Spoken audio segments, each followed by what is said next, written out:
Welcome to Name 3 Songs. I'm Sarah Fagan. And I'm Jenna Million.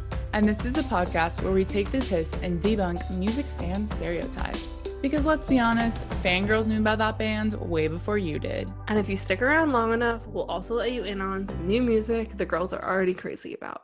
So, before we dive into our topic today, this is the last episode of 2020, which is kind of insane. We've been doing this for like 4.5 months. You know what, Sarah? Since everyone's like, okay, end of year, time to be grateful for some things. I'm grateful that one hot August summer day, you called me up and said, I had an idea at 4 a.m. last night and we need to start a podcast. And I was like, okay, let's do it. I think if like Big Brother was watching that day and like saw me try to explain this idea to you, they'd be like, this girl's on crack. I don't, because I was like, listen, you know the 3-song man, and you're like, what is happening? Yeah. It's like that dude that harasses women on the streets for wearing band shirts. I want to make a whole podcast about that. Yeah. Obviously, the idea has expanded, but you were just like going so many ideas and I was just like writing them all down, which like is still kind of how things work now, but now we're just slightly more organized. My chaos factor is like still at 100%, but like my organized factor is now at like 50. So there we go. Yeah. But also a big thank you to all of our listeners for supporting us this year and all the new listeners we've gotten. If you're new, welcome. Thank you for joining us. We did see a big influx this week from people being big mad on TikTok. I'm mad that my TikTok niche is reading off historical facts of like men being gross in rock music, and then like men and some women being like, but the times they were different. It's like, we're like, the age of consent has always been over 16, so I don't know how different the times were. Yeah, controversial things happening on TikTok. If you're not familiar, Sarah's like a viral star. We're on our way to viral fame. So yeah, you can join us there. But yeah, if you came from TikTok, thank you for joining us. We're very happy to have you. And to our people who've been around for a while, we also appreciate y'all sending all the nice messages, comments, leaving us reviews. We appreciate that so much. You know who you are. Like, it's crazy because Jenna and I, like, we have all these new friends, and it's like, do they know that they're our friends? Yeah. If you listen to this and you've sent us a message, you're our friend. We talk about you all the time. We do. It's quite fun. Like, this is my favorite thing, and I feel like I keep saying this, but meeting all of you guys and like getting to discuss this stuff, and just the fact that like we've opened this like portal to this conversation to so many people who have reached out and just been like, I didn't even know that I could have this conversation with people. It's like, no, have this conversation. I'm sure all of your friends are thinking it, and it just means a lot. But now the mission for 2021 is like getting some dudes involved in the conversation, because unfortunately we're never going to get anything done unless the men are on our side, which is really hard for me to say. It is so true. But we're very thankful for everybody who's listening and reaching out. Literally, this isn't going up in real time, but I mean, we just recently were like 500 followers on Spotify, and now it's like 720. And I'm just like, incredible. It's just incredible. And it's just so nice to know that people are interested enough to be like, I want to come back and visit this at some point, even if they like haven't listened straight away or whatever the case is. And people just like tweeting. I just like I can't wrap my head around it. It's just like, it's amazing. We're constantly humbled and screaming into our pillows. And also getting those reality checks when our egos get too big. There's always somebody on TikTok to knock you down a peg. Always. Yeah, lots of Gen Xers, which if people don't know what Gen X are, those are like 40-year-olds. They really don't like how I talk. They're like big mad about my voice, which unfortunately, this is how I've spoken since I was about 8. So I don't know. I learned what a vocal fry is, though. I didn't know that was a thing either. They don't have those in England, so I don't know. What does it mean? It means that they think I sound like Kim Kardashian when I talk. I don't know what that means. I don't know. They think I talk like a valley girl, I guess. I'm not sure, but apparently there's like some slight rasp in my voice that they think I do on purpose to sound sexy, but that means that I don't sound smart. And I'm Okay. like, okay, tell Um, that to I'm my gonna need the 10-year misogyny to career take a back seat. and my master's degree, but you do you. All right. So, Speaking of misogyny, yeah, what are we talking about today, Sarah? we're diving straight into sexism, misogyny in songwriting, going over some personal anecdotes, some psychological theory, lots of stats. We're Yeah. getting numerical on your guys' asses. We have a packed episode. We have a packed episode. It's a lot to unpack, to the point of every single point that we hit on in this episode will probably be an episode in and of itself at some point in the future. So prepare yourselves to have to stick with us for at least another year, because that's how long it's going to take to unpack all of these ideas. Misogyny and sexism in songwriting is rampant. Yeah, especially like coded misogyny, which we'll cover, Ooh, but yeah. it's just interesting the way the different genres choose to highlight sexism in their ways. But speaking of this, and obviously, like, we all know that women can be just as sexist against each other or have internalized misogyny, which is my favorite buzzword to bring up in this podcast. So speaking of which, Jenna, can you let our lovely listeners know just exactly how many women songwriters there are in the music industry? Yeah, so USC Annenberg did a study between 2012 and 2019 looking at 800 most popular songs in that time period. And they broke that down to get these stats. So out of all artists in that category, only 21.7% are women. 21%. That's like literally a fifth of all songwriters or all artists are women, which is crazy, but it gets even worse. So sit tight. Out of songwriters, only 12.5% are women. And out of producers, only 2.6% are women. So basically, like, what you're saying is that the top 800 songs, so is that like top 10 from every I'm month? assuming it's a top 100 from 8 years, from Oh, 2012 right, to that makes sense. 2019. Okay, so in the top 100 songs from those years, only 21.7% of the artists. I just Are feel women. like as a teen, I refused to listen to so many female artists, and I'm like, how are there that little of I them? know. And so it's kind of interesting when you think about like when you see festival lineups and like festivals get like a lot of shit for not booking women. And it's like on one hand, like they can do better to book more women, but on the other hand, women in music just like don't exist in the same numbers. Or if they do, it's all very like indie level, not mainstream. Yeah, but I mean, that's the thing though, is I feel like a lot of these festivals are always like lauded as, especially like the ones in England that a lot of people get big mad about. It's like there's so many alternative, not radio played female artists. It's just interesting because I guess in my mind, like the big stars are all women. Like the big musicians are like Lady Gaga and Ariana Grande and Miley Cyrus, Halsey, Yeah. Taylor Swift, and the fact And those are that all five of them.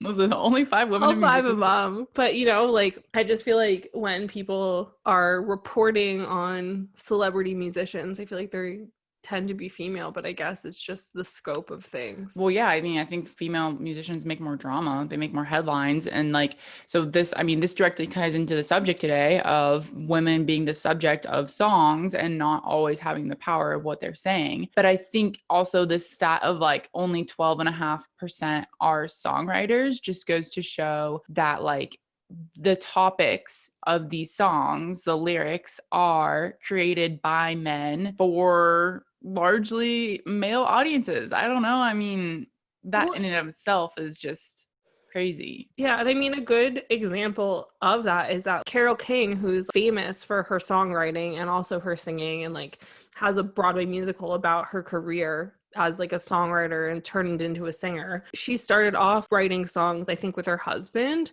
and so it was like a songwriting duo. So it wasn't even like, I feel like even then it was like, oh, this woman's not allowed to write a song alone. Like, obviously I wasn't alive in the 60s, so I don't know if that's what actually happened, but I feel like you don't hear as much about women songwriters Yeah. from back in the heyday of music. And so I just think that it's interesting that there is one that's super famous, and I don't know if we hear about the rest of them or if there are any.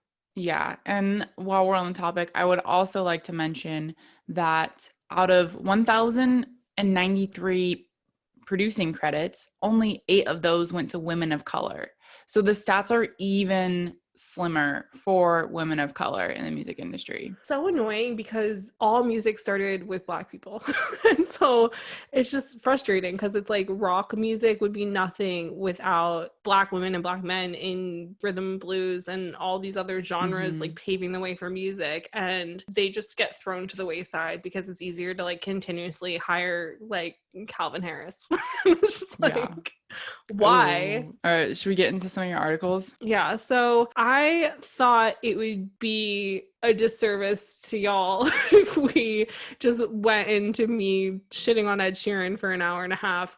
So I did some proper research into the psychology behind this to give you some doctor's thoughts on like what's going on within music. And it's really interesting because I feel like the conversation of, oh, the song hates me, like this song's like not very positive about women, is something that happens a lot, but there aren't a ton of scholarly articles about this. And if they are, they very heavily focus on rap and hip hop, which I think is unfair because as I said in the intro to this, so much music that's not rap and hip hop does have very coded and veiled like sexism and misogyny within the lyrics, but it's like poetic rather than like straight up saying it how it is. So if anything, like rap and hip hop should just be celebrated for being real about their misogyny instead of internalizing it.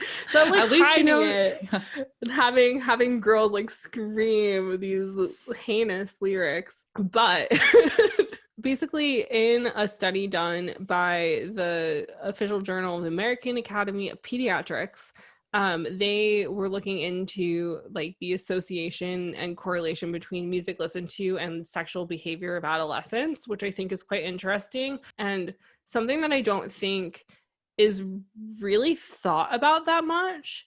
But so this doctor, Stephen C. Martino, said that their research suggests that degrading sexual lyrics do more than go in one ear and out the other. And he goes, it may be that listening to popular music, regardless of its content, results in heightened physiological arousal that through a process of excitation transfer incites sexual behavior among teens. So basically, in layman's terms, he's saying that when you listen to If You Want to Be My Lover, You Got to Get With My Friends, it's telling you that it's okay for your boyfriend to hook up with your friends because you all got to test the car before you buy it. Oh my God. I don't know if that's what that meant, but okay. Well, no, it's not exactly what it meant, but you know what I mean. It's just the first song that popped into my head, so I decided to run with it. Well, it's just any lyrics that are sexually suggestive of like, you could just be listening. I think another article here was saying like, if you're just like listening to it, you're maybe not necessarily thinking about it, but when you actually read the lyrics, you're like, oh my God, like, but like all of that is like, just kind of like sitting in your brain marinating. And then like, it's saying that there's actually proof that this is like changing behavior in teens. Well, yeah, I mean, the Dr. Martino also said in this study that the messages in these songs that these girls are getting, like from the lyrics, they're telling them that they're primarily valued for their sexuality and their sex appeal, which can be like super damaging to girls' self-esteem. And I feel like while obviously, so this was written in 2006. So it's like the heyday of the internet. So things aren't, you're not getting thrown like the imagery that we're getting thrown nowadays. So it's obviously it's still common to like see the photos of like the quote unquote expected norm of like what a woman's supposed to look like or act like. But mostly in those days, you're buying CDs, listening to the radio, and you're hearing these people explain what they expect women to be like. And you're kind of, in a way, getting brainwashed into like what's expected of you. And I just think the fact that like there's psychological proof that this is an occurrence rather than just girls yelling from the rooftops that this is a thing, it can help our case in some senses. But I just think it's quite interesting because I feel like so many times adults will listen to music in a car with a kid and be like, oh, they don't understand, they don't know. But I think like I can still recite lyrics of songs I heard twice when I was 10. Like Britney Spears, hit me baby one more time. What was that about? But yeah, like those things like live in your brain. And I feel like as you're maturing and you're starting to learn what these things actually are, like a song that you heard when you were 10 has so much more meaning when you're 15, and then has so much more meaning when you're 20 and 25 and so on and so forth. But I feel like when you're 15 and the song you've been listening to since you were a kid starts to like ruminate in your brain, instead of you talking about it, it's going to change who you are. It becomes internalized misogyny. We can't escape it. No one is immune to internalized misogyny. It's all around us. Yeah, it's just like a predisposed thing where you can know so many good men in your life, but inside of them, they've been pre-programmed to like believe a certain thing. The predisposed, like internalized misogyny, like these men aren't taught or don't go after the same stuff that we go after as we get older to like relearn these things. So like the internalized misogyny just sticks longer, and it takes more unfortunate teaching of women to men being like, hey, like blurred lines was bad. Yeah. I mean, it goes for like anything. People just don't care unless it directly affects them. So men can get off easy not worrying about this type of stuff because it doesn't affect them because they're the ones in power. I think like probably if there was like we had a more recent study about like the past 10 years of like sexism in lyrics, it would probably like be much, much higher than it was like in the 90s and 2000s even. But Yeah. I think it's such a weird age of like teens growing up on the internet now. But I think in another way, they're also very aware of like social and cultural issues. And a lot of them are putting in the work as teenagers to change this stuff. So it will be really interesting to see how things shift as they get older because they are so aware already at a young age. Yeah, I mean, like in 2007, which was only like a year later, the American Psychological Association did another study that was the sexualization of girls is linked to common mental health problems in girls and women, eating disorders, low self-esteem, and depression. So it's like a task force report.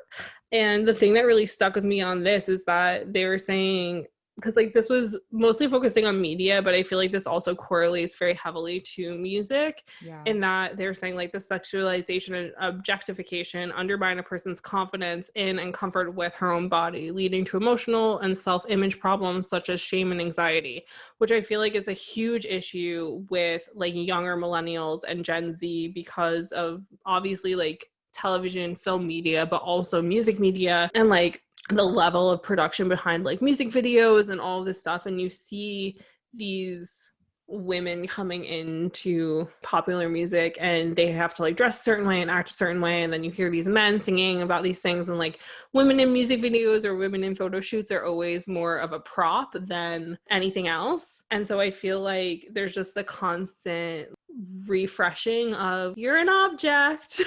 Just a reminder. It's so hard to say, but it feels like with the internet and the media and just how things exploded since the age of the internet, that like things like this are so much more prevalent and like rampant across media. But at the same time, we're also a lot more aware of body image and things like that, and how bad things have gotten with depression and like low self-esteem and stuff like that. It's both at a peak of like the content that's being produced that's objectifying women, and at the same time us being aware that it's objectifying women. So it's kind of like this weird, I don't know, it's just a weird situation. I mean, like I said, it will be interesting to see what happens from here in like 20 years. So another like scholarly article thing that I pulled was this woman named Sarah Neff. Is like her thesis for Western Michigan University, and it's called Sexism Across Musical Genres, a Comparison.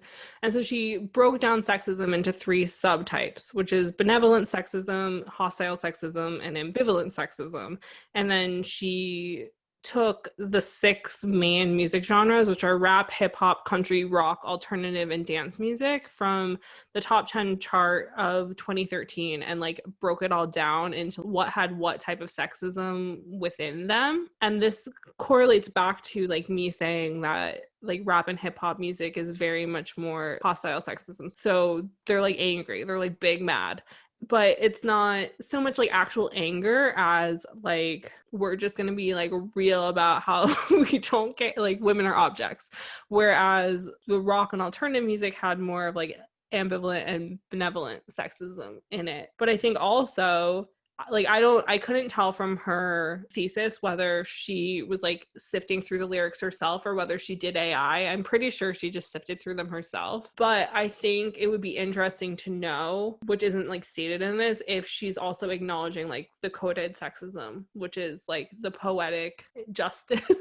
Yeah, because like based on her report, it just seems like there would be so much more in like the rock category. Yeah, which she stated like in the thing that she was shocked as to how little it was. But I think also more radio friendly rock music of recent days, I think is more sad boy rock than anything. But I think that is mainly like coded sexism. So I think that she must not be acknowledging that, because I mean, it was just like quite interesting because obviously like that's going to skew more heavily towards rap and hip hop when you're just specifically pulling out very clear signs of those types of sexism. But I do think it's interesting to sort of break up the types of sexism into it, because I would think that coded sexism would have to be on here because it's kind of in between benevolent and ambivalent sexism, you know? So it's like that weird happy medium between the two, like turning sexism into poetry, as all of our favorite pop punk and emo artists love to do.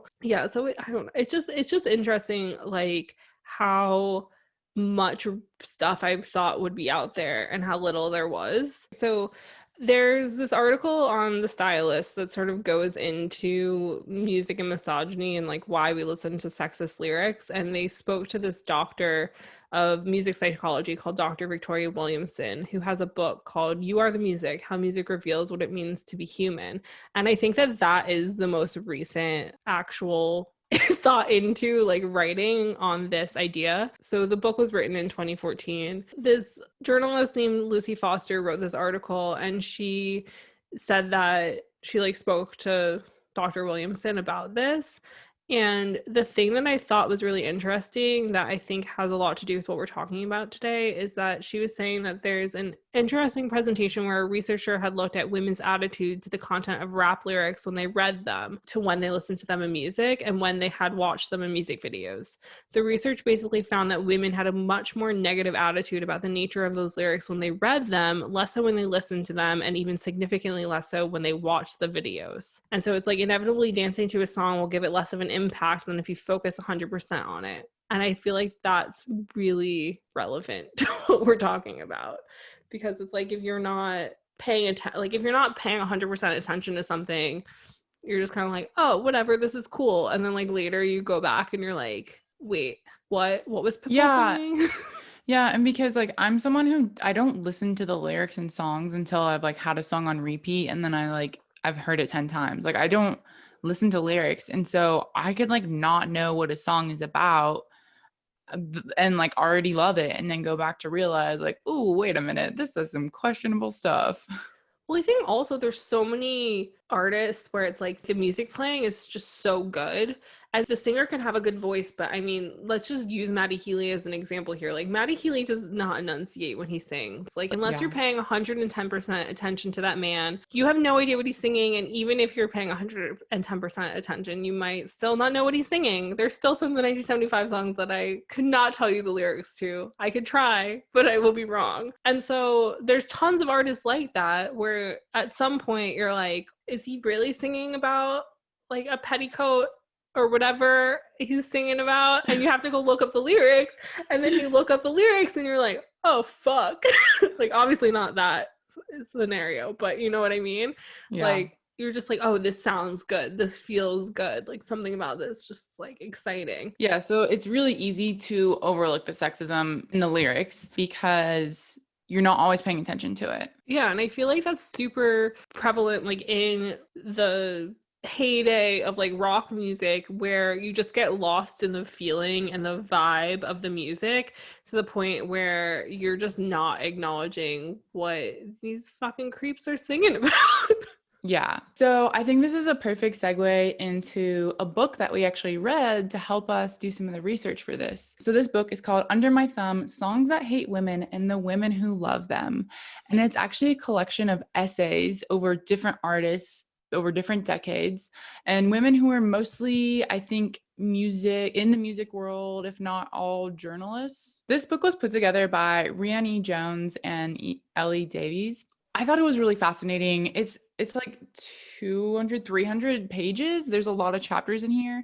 If you're interested in what we're talking about, I definitely recommend going to find this book because I thought it was really interesting. But we're going to break down some of the like common themes that we found throughout this book and talk about the anecdotes both in this book and from our personal lives. We're going to kick it off with the trope of the good girl. Oh, I mean, like basically, so this trope in the book starts off talking about like the crooners of the 60s and how there's like the big focus on girls staying at home and like not causing trouble and all that thing. But it is a common occurrence of a term within both music and just life of like men trying to make women feel small in some sense. Not to kink shame people who like to be referred to as a good girl. That's not a problem.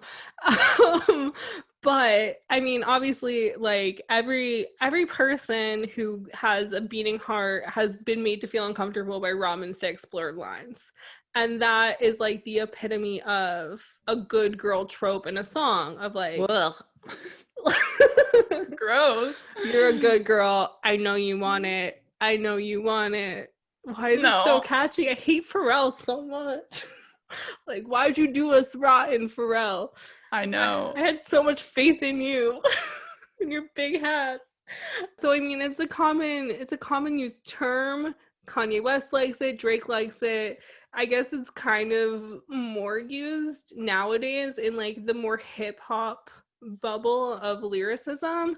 But in the olden days, it was very big amongst crooners to try and like make women feel less than. Which I feel like is still sort of why it's used of like remember to be good. But I don't like the use of girl. I don't know. What are your thoughts? This trope makes me cringe a lot. I mean, I think it makes sense in the 50s or 60s when it was like women had to be very like mind their P's and Q's and like men were gentlemen. And so it like plays into that a lot. And so since I think we've discarded those types of ideas about gender in society, or well, a lot of us have, they've evolved from there. So to me, like it kind of goes back to that thing of like wanting women to be like pure virgins, but also wanting them to be really good at sex and be domineering at the same time. And it's like, you can't have both. And well, I mean, in the book, there's the first chapter of the book is about like Frankie Valli and the Four Seasons and Dion DiMucci and like these 1960s crooners. And the author of this essay is Christina Newland. And the thing I found interesting of what she said that I think just needs to be acknowledged here is that like Dion had this song called This Little Girl that was about essentially patronizing her girlfriend and like the belief that women, much like children, need firm guidance and discipline or they're liable to misbehave. And I just feel like that is still the common occurrence and like why women are kind of like erased from music, making them think anything other than like groupies, muses, or fangirls. And it's like there's so much more to women in music. Like you don't have to fit into those three categories, or you can fit into all three. You can fit into one and other ones that aren't within this. But I feel like the belief of like, oh, like women shouldn't misbehave, like we need to remind them to be put in their place and stay in their place, continues with that belief of like women only exist in like these three categories within the music world, which is to like heighten men's ability to create music. Yeah, 100%. And I think that leads us into our next theme of being taken advantage of by men, but also being controlled by men to a certain degree. Mm-hmm. And there's a chapter about this song called Young Girl, which was pretty disgusting song, like literally talking about controlling this young girl. And ABBA did like a flip on it and attempts to redeem the song. But there's a quote from this chapter in which Nina Power says, "In a world in which those who are most vulnerable are used as a cover story for those with actual power." And I think that's just an underlying theme in music in general when men are writing about women, is like women are so often like the subjects of these stories, but they have no power themselves. They're just demeaned to whatever the man wants to say about them. And like that is something that I've always thought to be really interesting about power dynamics, and especially in things like music, where it's like it feels like men have all the power in the world to tell these stories and women don't get a say in what those stories actually are. So I think it's really powerful when women can step up and tell their own stories and know that they're valid in telling their stories, because for a long time, me personally, I always just thought like, oh, it's just like men just have more validity to say those things, and that's like not true at all. They just have a platform, but that idea is like such BS. Yeah. I mean, obviously, like the trope of women being taken advantage of by men is like something that occurs in music a lot. But I think also, just to not gloss over it, there was a chapter in this book discussing Phil Spector, who's a bad man. Horrendous. To put it lightly, to keep it in a nutshell, we can revisit this at another point. But so the Crystals were like this huge group in the 60s, and he so much so thought that like women were less than and not important, that if the lead singer of the Crystals was unavailable, he would just pick up another woman, have her sing it, and then be like, it's the Crystals, it's no big deal. And obviously, like, that's like the most minor of offenses that this man has done. He's convicted of murder, just to be clear. Yeah, convicted of murder, like used to shoot guns in the studio, kept Ronnie Spector like locked up in their house in the city, had like a whole ass coffin that he would threaten her with. Like, he's a bad man. And if you're also not familiar with like rock history, he is a huge rock icon. He created the Wall of Sound, which was huge in changing pop music, rock music in the 60s. Very much a tortured genius, but also a sociopath. So also, yeah. Just a horrible, horrible man with a very amazing gift for music, which is so fucking annoying. But yeah, so like obviously there's so many aspects of women being taken advantage of in music, not just in lyricism. Like the Runaways are another good example. But again, I'm going to go off on a tangent, so this isn't necessary. Going down a rabbit hole. The main point here is that he often took advantage of young women of color who were coming straight out of high school, and artists who didn't have like a lot of autonomy outside of this. So it's like he was kind of controlling them, and like he treated his artists as if they were disposable, but he couldn't make music he made without them. So we don't like him. It's just like a horrific double-edged sword situation of these women in like the mid 60s were finally being able and given the opportunity to have a voice and to kind of have some sort of power. And then there's a super famous, important producer in music who's like, oh yeah, I'm gonna like work with these girl groups and like give these Black women a voice and like let them have music go out into the world. But then at the same time, it's like, I'm gonna find like these talented 17-year-olds and they're gonna be the voices of the Crystals but not the faces of them. Which, I mean, is something that's been repeated through music history, of like producer men discovering young women or young men and just being like, I can make you famous, you're talented, like I can do all this stuff for you, and then just controlling them. Yeah. And I mean, and that also goes into like the songwriting side of these things, of the heyday of rock music and these men leaning into the fact that there wasn't a war that they were needing to fight. And so they were able to focus on their creative side of things rather than like being afraid of getting shipped off somewhere. But also that led to like the sexual revolution and all of the stuff that we've like discussed in the Groupies episode. And so these men are like leaning into femininity, leaning into these things, but at the same time, everything they're creating is like veiled in misogyny. Or like Mick Jagger is just like an all-out misogynist in the songs that he writes and in kind of existence and like that sort of thing. But they're also taking advantage of women, not only in their lyrics, but also in what they do, i.e. the baby groupie era. So if you're here from TikTok, you finally reached the point of the episode you care about. Yeah, so there's just like this horrific, consistent theme and occurrence within music of these men degrading women in their songs and also degrading them in real life. Yeah, and there's a chapter here that talks specifically kind of about rock stars, Lou Reed, David Bowie, Iggy Pop, Mick Jagger, and it's titled "It Was a Different Time," which is something that we get comments about a lot on TikTok. Like, it was a different time. It was okay for them to sleep with that 13-year-old. Like, Was it? I think the author of this chapter, M. Smith, like makes the point that looking back kind of makes us redefine as unacceptable what for so many decades has been normalized. And so it is different looking at it out of the feminist eyes of today of what, and that's what a lot of these chapters do, is like looking at it in the feminist eyes of today. Like, do we support this music? Do we love it? Like, do we stop loving it? Like, do we love it less? And I think we can't go back and change how things already were. The music can't be rewritten, but I think you also have to like just be aware of the fact that it was so sexist sometimes. Yeah, I think that that's the point, is it's like acknowledging that these things happen and that they were bad is not us being like, cancel it, don't listen to them, don't love them. And it's not us being like, oh, that should have been treated the same way then as it's treated now. It's like, of course, like there wasn't the internet. Photo IDs back then, I don't even think there were photo IDs. I think it was just your name. My mom used to tell me that in high school, she used to erase the date of birth to make her older so that she could drink.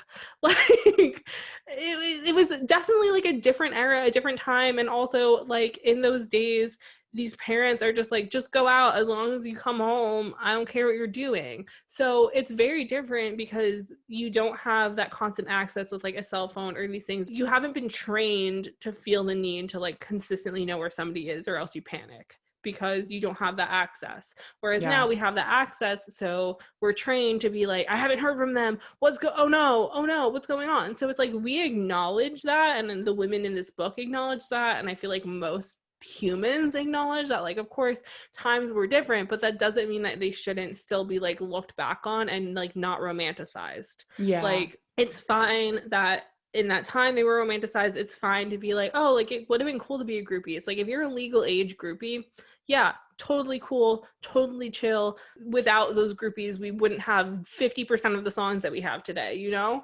But at the same time, it's like Iggy Pop writing a song about Stable Star and being like, I fucked her when she was 13. That's disgusting. No matter when it happened, it was disgusting then. It's disgusting now. Like Keith Richards, who I feel like everybody assumes is problematic, is like the least problematic out of all of them, and like would just not be around. He'd be like, if these children are around, I'm not, count me the fuck out. Like the age of consent existed back then too. Yeah, exactly. And I think at one point the age of consent was like 21 and now it's 18 or 16.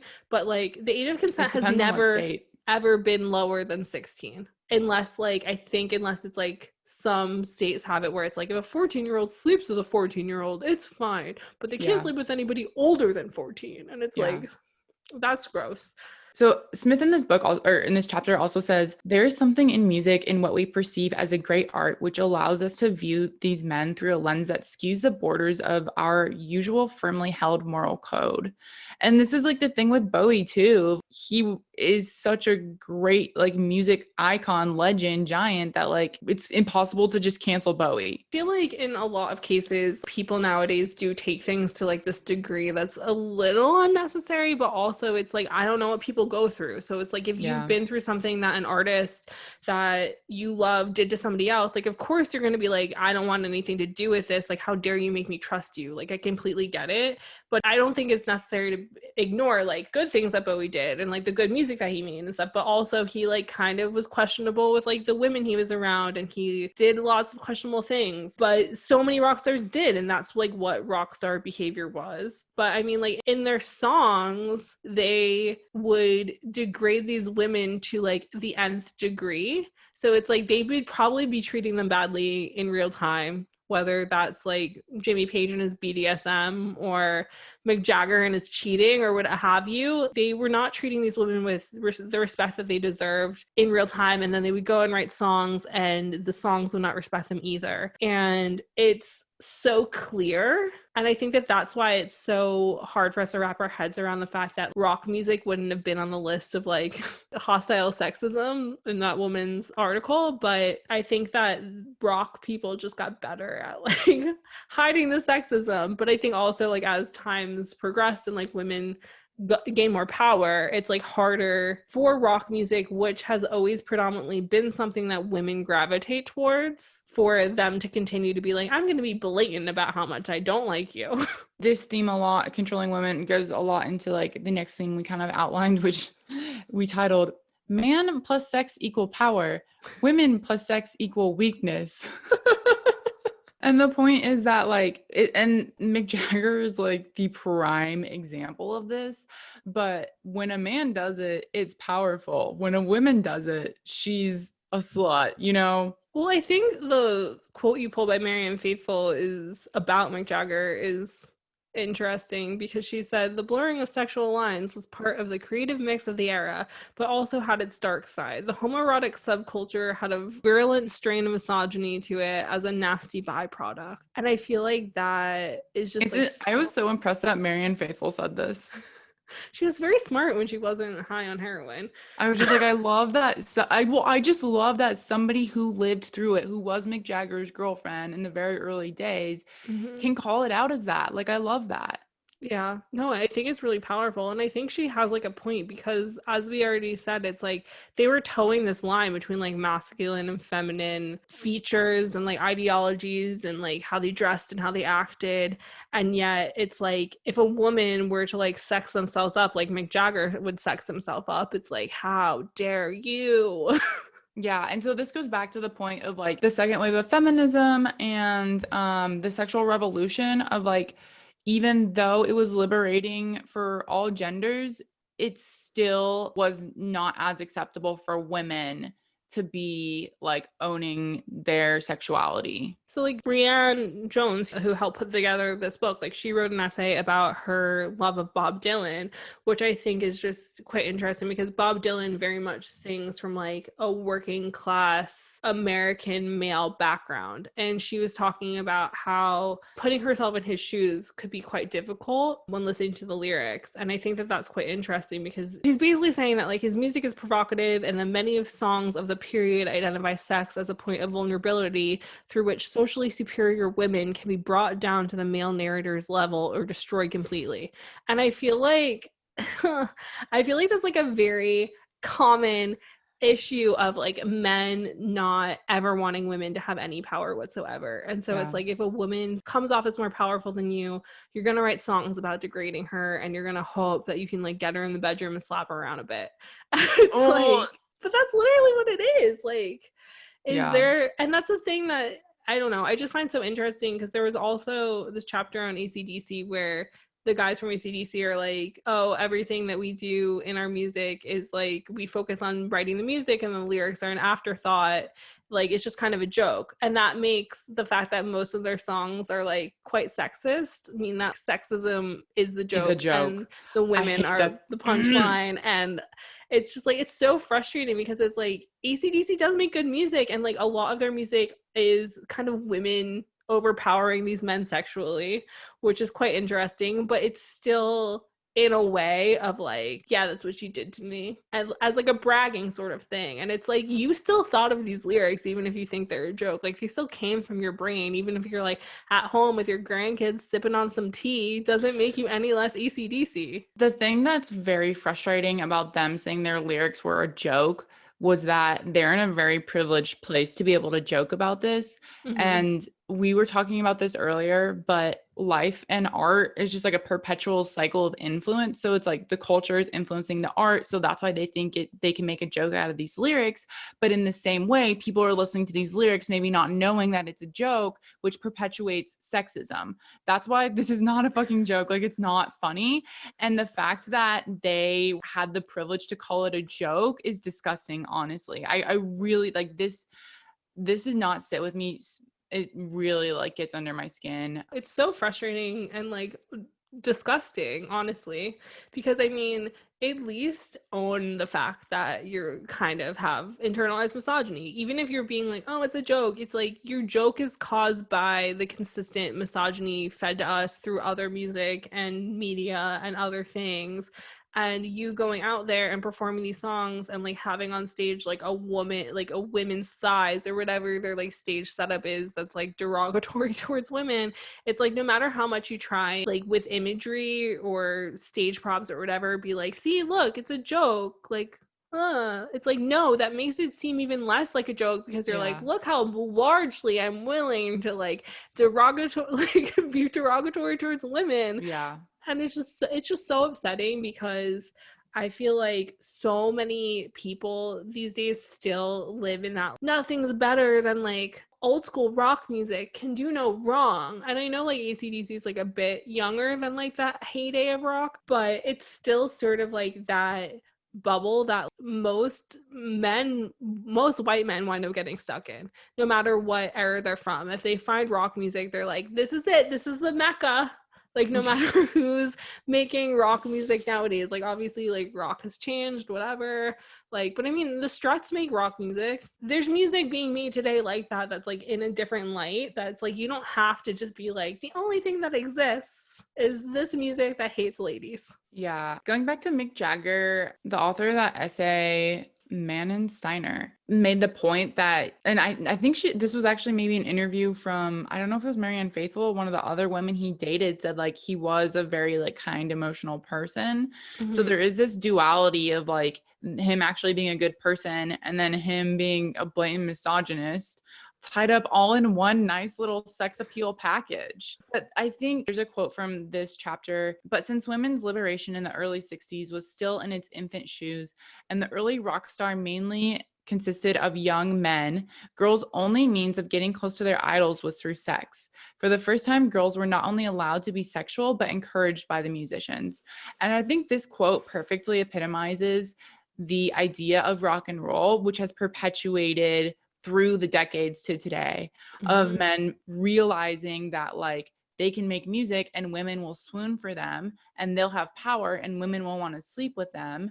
And so they can say whatever they want because that's how the rock and rollers did it. That's how Mick Jagger did it. So why can't I do that too? And I think that's what's been with us this whole time and is now just coded, as you've said, in today's rock music. Yeah, and I think that kind of goes perfectly into like our next topic of this book, of the like manipulation in music, particularly in the emo pop punk genre of music, because they've realized that they need to be more coded, and also they've leaned even farther into like the feminine male, like beta male idea of things.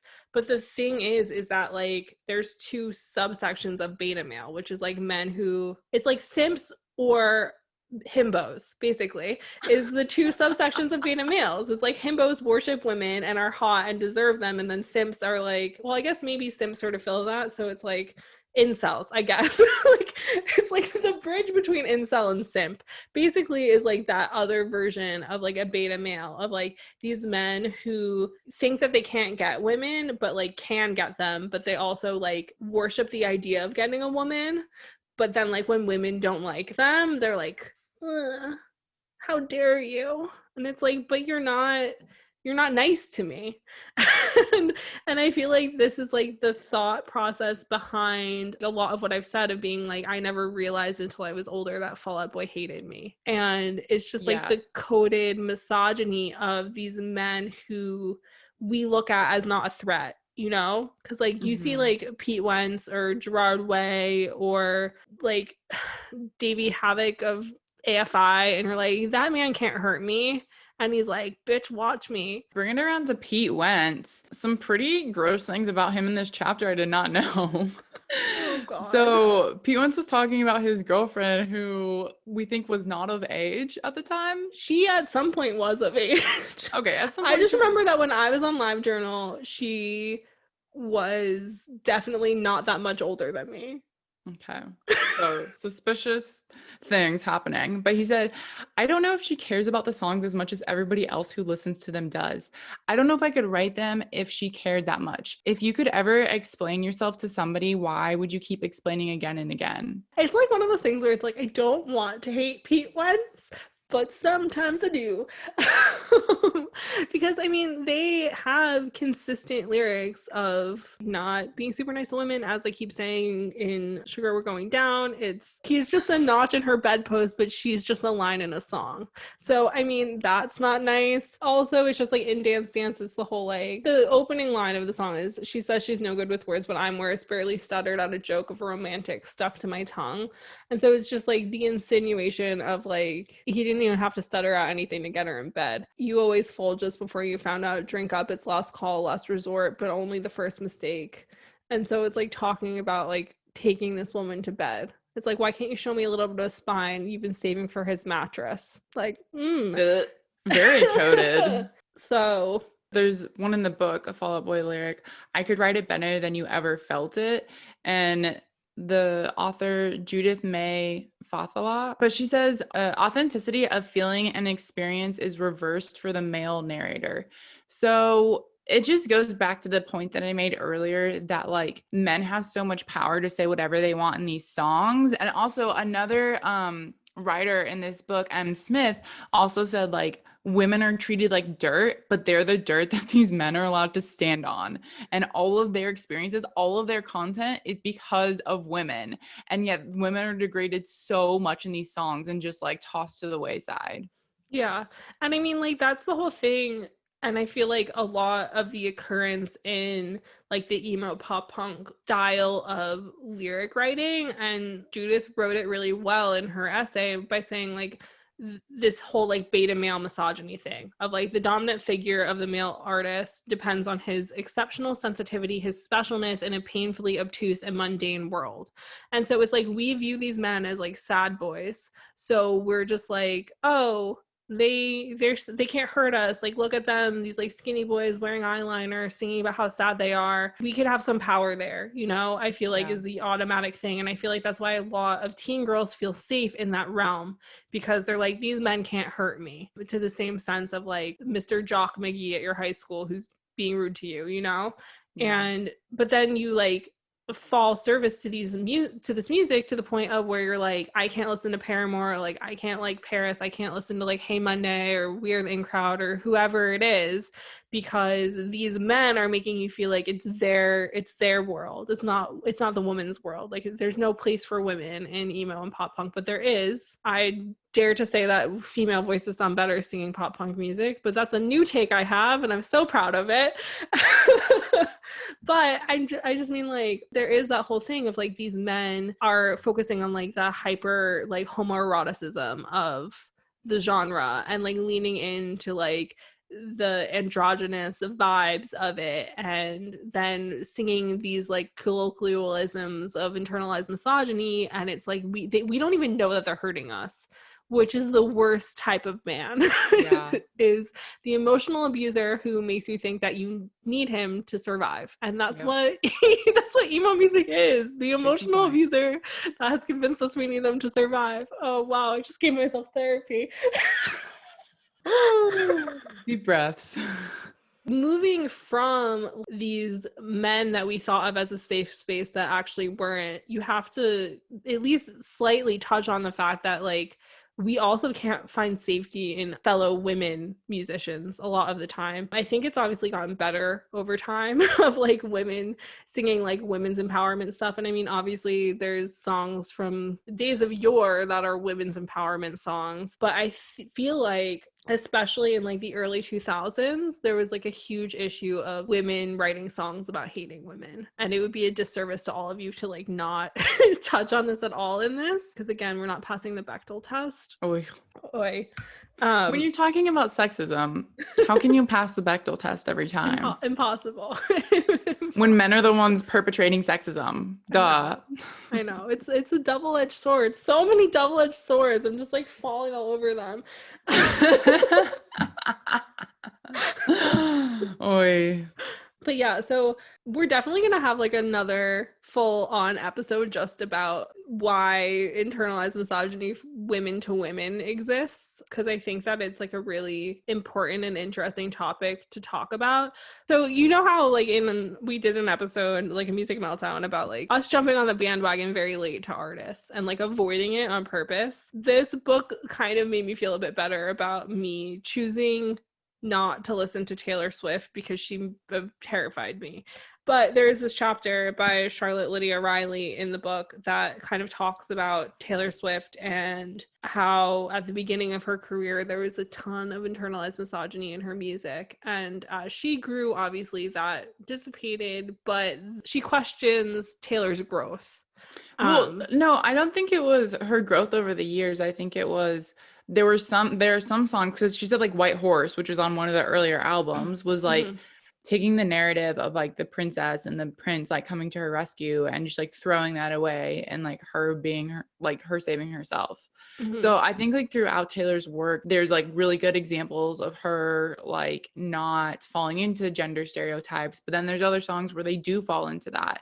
And like Taylor's been accused of like using feminism when it's popular for her to do that, and also using like a very white woman feminism. Yeah. It's a whole can of worms. But obviously, I mean, just to kind of like wrap up the conversation in a way of being like, we acknowledge this, we're aware of it. We're not saying that women are not at fault either. I mean, like Misery Business by Paramore, Stupid Girls by Pink, Girlfriend by Avril Lavigne. Like there's tons of songs and lots to talk about with this, but we thought it was most important to talk about all the other stories from decades past. 82% of music made by men. It's only fair that female artists only get 20% of this episode because they only write 20% of this. They only made 20% of the mess. The 80%. Yeah, exactly. So we can't hate on them that much because they only made 20% of the mess. Wow. But I do think that is a can of worms that we should unpack. I don't know what you think. Yeah, I think we need to dedicate a whole episode to that. It's on the docket, but if you are really interested in hearing about it, if you have any songs you think of that like have to do with it, definitely let us know, because as we said at the beginning, like there's not a ton out there about this subject, even though it's like been prevalent since the 60s and probably prior to that, which is quite depressing, honestly. How little like psychologists are like, let's look into this. They're not doing it enough. Everyone's at fault. We're just throwing the blame. In conclusion, I think it's funny when people say like, oh, it was a different time and like we would have held Mick Jagger, David Bowie to different standards. I don't think that's true at all, because there's so much sexism with our popular artists today, and we don't hold them to different standards to a certain degree. If they're to a certain degree we do, but to a certain degree, if they're powerful, we let them get away with a lot, and that is privilege. So I just think it's fascinating to think in the context of like, actually today we still do have a lot of sexism. So we're not necessarily that much better than we were in the 60s. No, I think that was beautifully put. I think that you hit the nail on the head. Like, we still have these issues. People are still sexist in songs, some blatant, some coded, but we're also getting smarter and the internet's available to us. So like, you can Google up a lyric real quick and find out if it's internalized misogyny or not. I feel like if something sits uneasy with you in a song, just do a quick Google. Google is your friend. All right, so we are back with Band of the Week in 30 seconds or less. Sarah, are you ready? I am ready. I'm hopefully informed. All right, let's take it away in 3, 2, 1. Okay, I'm going back to my pop punk roots with this one. I'm talking about Stand Atlantic, who is an Australian pop punk band with a female front person. I have gone down this rabbit hole of pop punk music because of Machine Gun Kelly, so thank you, sir. And I've just been playing like the Spotify radio based off of his stuff, but I found them because of that. They have this song called Jurassic Park, which is iconic, and I love it. And I've been listening to them almost nonstop since then. So time's up, I think. Perfect 30 seconds. That was cool. I didn't know they make pop punk music down in Australia. What do you mean 5 stars? I mean, of course they do, but you know.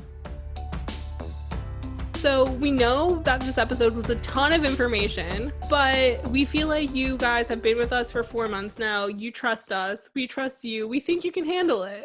I feel like, yeah, everything was like a fun little suitcase to unpack more at a later date. So you've gotten like 2 outfits out of all those topics. You'll get the rest of the wardrobe later. Oh my God, I love this analogy. Yeah, I mean, looking into coded sexism has just really upped my ability to write analogies. A la Pete Wentz, my number one internalized misogyny hero.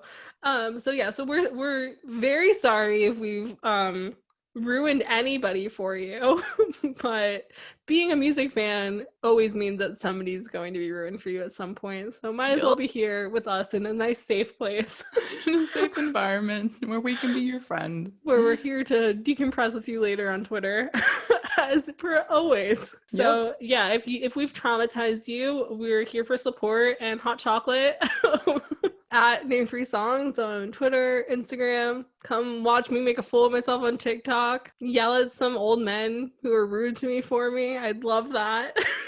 And if you want to talk to us privately, I'm Sarah_Fagan and Jenna is Jenna_Million on all social media platforms. So we hope you enjoyed this conversation and thank you so much for joining us on Name Three Songs. Until next time, never let anyone make you feel bad about your favorite band. And remember, you're never too cool to listen to Harry Styles. Don't forget to subscribe to be notified when each episode comes out and leave us a 5-star review. It really helps. If you want to find out more about any of the sources we referenced in this episode, you can visit name3songs.com.